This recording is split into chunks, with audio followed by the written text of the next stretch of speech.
Kung may makapanood ng vlog ko, anong gusto mong sabihin sa kanila? Gusto ko tulungan niyo ko na napapagamot ko yung ko sakit ko para makalakad na ako. Guys, nandito po kami ngayon sa Barangay Tunuan, Bugasong Antique. Meron po kasi dito binalita sa akin na meron daw bata dito na may sakit. Pasensya na, hinihingal ako. Kasi medyo malayo yung bahay nila, kaya tara puntahan natin.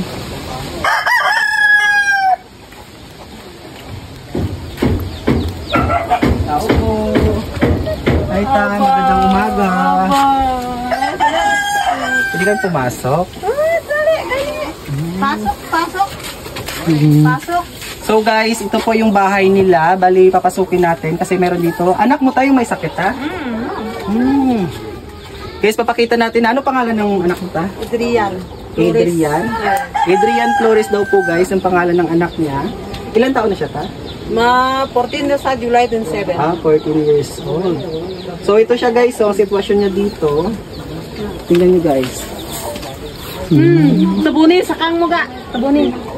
Ano ito? Bilaan di ka katabon. O tingnan mo guys, so grabe na, sobrang payat niya.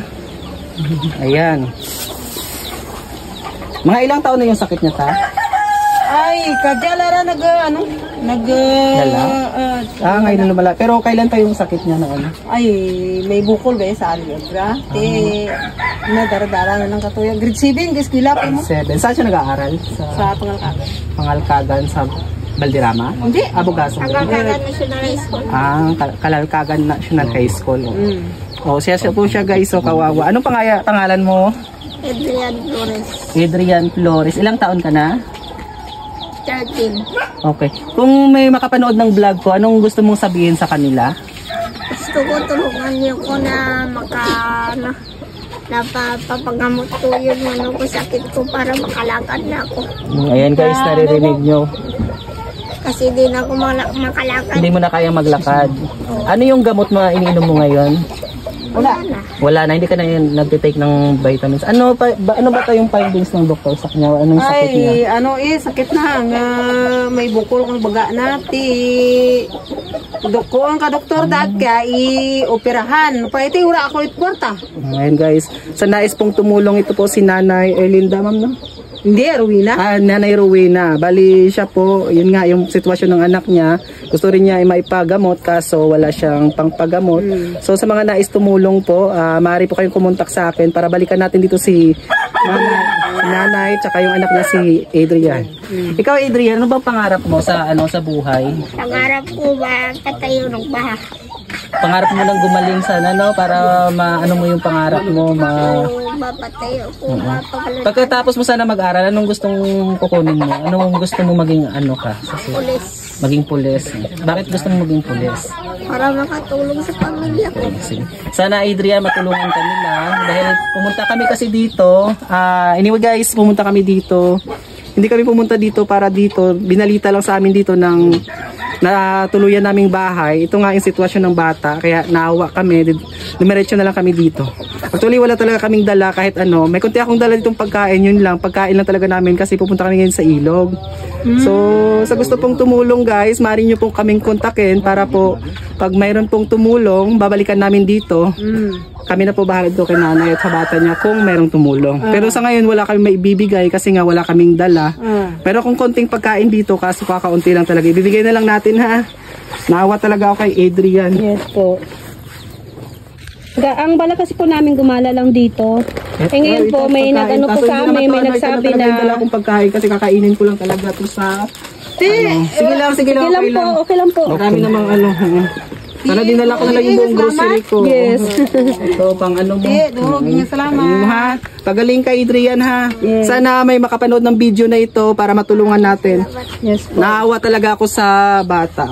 Pwede nyo po bang i-share ang video na ito para po makarating sa mga gustong tumulong tulad na lamang po ng ating mga authority dyan or ating mga nito yung KMJS, baka pari po kayong pumunta dito at matulungan itong si Adrian at ang kanyang pamilya. Grabe po guys, nakikita nyo ang kanyang bahay. Hindi siya ganito lang talaga siya. Tapos ano po yung kinabubuhay nyo na? Pag-arap, basta tatay na ka? Ikaw po, dito lang sa bahay ng alaga. Alaga. papa niya po, yung tatay niya, isang magsasaka. Yun lang. Wala naman kayong sariling lupa? Wala silang sariling lupa. Parang ano lang talaga guys. So ayun guys, nakakaawa. Sana tulungan niyo po. I-share niyo ang video na ito para mas maraming makakapanood at makatulong sa kanya. Maraming salamat po. Thank you. Salamat. Problema agad ako bata. Kung sino maburik na na eh. Mura Sige na. Sige na, isa na mapanood nila to. Sana nga makatulong, may tulong. Pwede tulong-tulong lang tayo para matulungan natin si nanay. Lambot ako sa nasiwas ng bulik ka lang nito. Buhay mako sa bata ko. Di paano may mag-redikar bata ko, may bata mga darok milong. Di yorot mabulik ka kan. Indara ko sa nasi kung kumigawak may mapabulong tayo waragin. Anong gurang dito kani. Taga-tigyate, ura, matanaw nag-procurar eh. Sige na, pasensya na yan lang talaga nabigay namin tulong kasi wala rin ko talaga kami dalang sige, salamat kayo ninyong mabuligan ng bata ko. Sige na, salamat. Pagaling lang siya, baka marami naman tutulong. Babalik kami dito ng mga antique vloggers. Salamat ka ninyong mabuligan yung bata ko, mukha panaw. Sige na. Inabundayan ako na. Bigado, daan ba eh? Alam ko naman ang pinagdadaanan niyo eh. Ay, maan. Is tatay naman, pamugon yung dama. Ikaw to. Sige na. Ako na Tiduro gini, salamat ka ninyo. Sige na. Masigura ka mo ito pamasahe. Sige na. Nakamotor po kami. Sana na sa makakapanood ng video na yun. Babalik kami dito. Promise po namin yan. Babalik kami.